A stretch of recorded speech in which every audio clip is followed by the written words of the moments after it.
tensions in the Caribbean have just boiled over.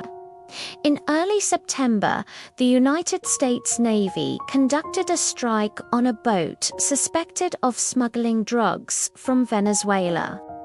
What happened next has ignited a firestorm of global outrage and pushed two nations to the brink. The incident started when U.S. intelligence flagged a fast-moving vessel.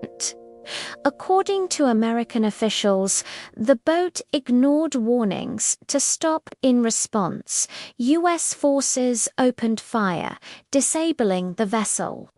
But the real controversy began after this first strike. Leaked reports revealed a shocking detail. U.S. forces allegedly launched a second attack, this time targeting survivors who were already stranded in the water, completely defenseless. This news sent shockwaves across the globe. Critics immediately argued that this action crossed a critical legal and moral line. International law is very clear on this point.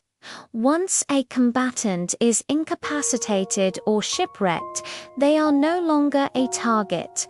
They become persons to be protected.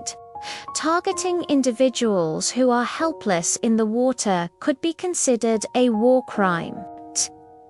Venezuela was quick to condemn the attack, calling it a deliberate act of aggression.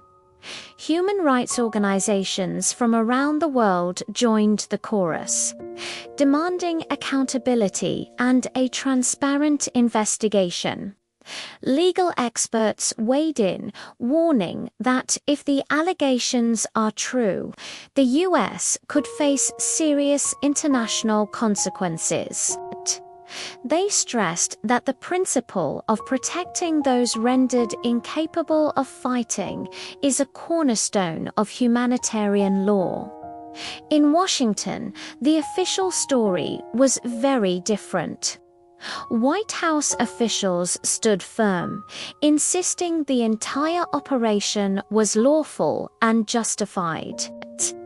They claimed the mission was approved through all the proper military channels and was executed according to established U.S. rules of engagement. A spokesperson defended the second strike, stating it was necessary to neutralize a continuing threat. However, this explanation has failed to satisfy critics. Many questions remain unanswered. What threat could unarmed people struggling to stay afloat in the open sea possibly pose to a U.S. Navy warship? Were these individuals armed? Was there any attempt to rescue them, as required by maritime law? The lack of clear answers has only fueled more suspicion and anger. The official justification seems to many like a weak attempt to cover up a lethal mistake, or worse, a deliberate violation of human rights. The global outcry grew with each passing day. Humanitarian groups, prominent legal scholars, and foreign governments all called for one thing: an independent investigation. They argue that the world cannot simply take the U.S. military's word for it. The laws of armed conflict exist to prevent atrocities, and the possibility that a world power brazenly violated them demands scrutiny. Back in Venezuela, the incident has become a national crisis. The government in Caracas vehemently denies the U.S. claims, stating that the people on the boat were not drug smugglers but unarmed civilians. The Venezuelan National Assembly has launched its own formal inquiry and has promised to seek justice on the international stage. Protests have erupted, and anti-American sentiment, already high, has reached a fever pitch. Diplomatic channels are frozen, and the rhetoric on both sides is becoming increasingly hostile. As the political firestorm intensifies, the situation on the water is growing more dangerous. The US has increased its military presence in the region, deploying additional warships and surveillance aircraft near Venezuelan waters. It's a clear show of force. In response, Venezuela has activated its coastal defense systems and ramped up its own naval patrols. Military analysts are watching with concern, warning that the region has become a powder keg.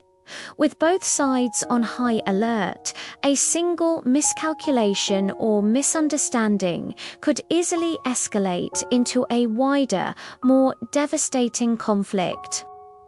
The world now holds its breath. Was the second strike a tragic but justifiable military action taken to neutralize a threat?